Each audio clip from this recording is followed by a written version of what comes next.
আল্লাহর হাবিব বলেছেন, তোমরা যাকাত এমন ভাবে মানুষকে দাও যাতে ওই নিচের হাতটা আর দ্বিতীয়বার নিচের হাত না থাকে, পরবর্তী পর্যায়ে ওইটা যেন উপরের হাত হয়েছে। আল্লাহু আকবার।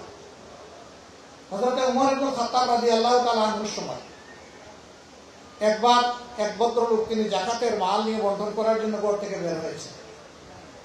দীর্ঘ সফরের পরেও তিনি এটা থেকে মুক্তি পাচ্ছেন না।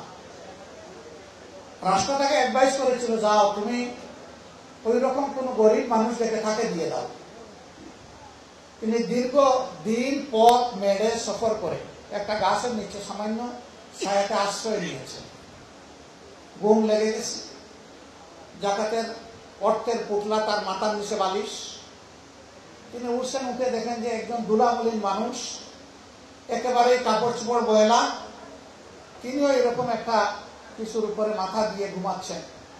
আর মনটা খুশিতে উদ্বেলিত হয়ে উঠলো যে আল্লাহ বুঝে আমার জন্য এখন বোঝা হ্রাস করা সেই ফিরিস্তা পাঠিয়েছে।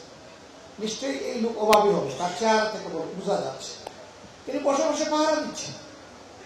এই লোক যখন ঘুম ভেঙে উঠলো, গলায় জড়িয়ে বললেন, ভাই তুমি ফিরিস্তা আমার জন্য।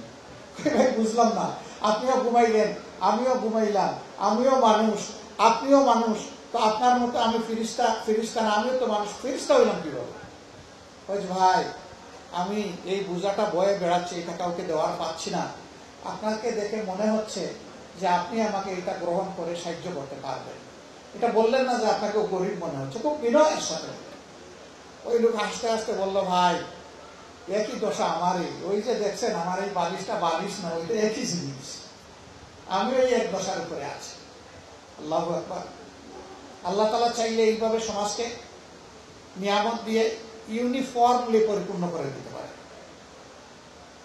আল্লাহ রাসূল কঠোরভাবে বলেছেন, যে নিজে পেট পুরে খায় আর তার প্রতিবেশীর অভুক্ত থাকে তার দিকে নজর দেয় না, ফালাইসা মিন্না, এ আমার উম্মত নয়।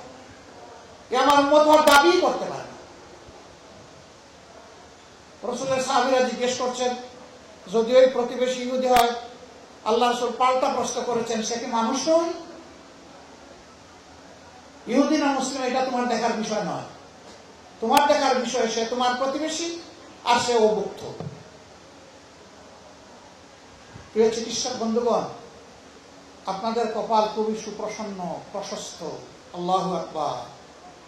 আল্লাহ তাআলা হাশরের দিন কিছু মানুষকে বলবেন, আরে আমি অসুস্থ ছিলাম, তুমি আমাকে সেবা শুশ্রূষা করো নাই, যদি পরে আসতে আজকে আমার জান্নাত তোমাকে আলতো করে তোমার হাতে তুলে দিলাম।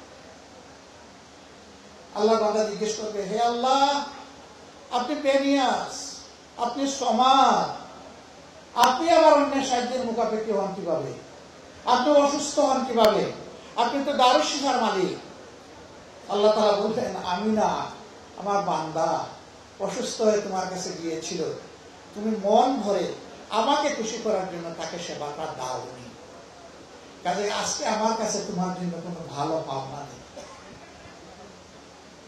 উল্টা দিকে যে দিবেন, এটাকে তার রিজেকের উসিলা মনে না করে আল্লাহর পক্ষ থেকে নেক আমলের একটা উপহার মনে করে যিনি কবুল করবেন এবং তার রোগীকে তিনি সেইভাবে কাউন্সিলিং করবেন, তাকে সময় দিবেন, তার জন্য দোয়া করবেন, তাকে উপযুক্ত চিকিৎসা দেবেন এবং সে যদি স্বাবলম্বী না হয় কিছু সহযোগিতা করে পাঠাবেন।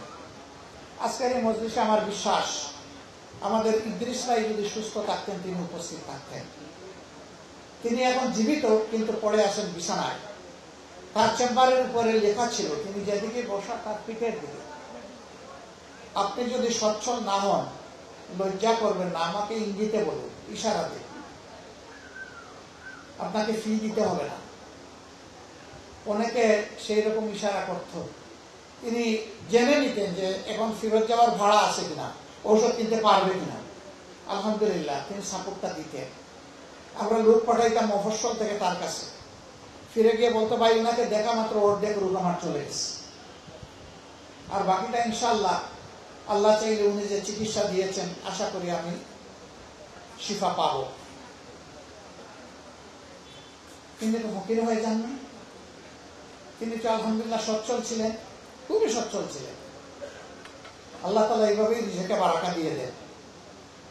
জাকাতের এই টাকা বিভিন্ন সংস্থা গ্রহণ করে, যেহেতু আমাদের দেশে ইসলামী সরকার নেই।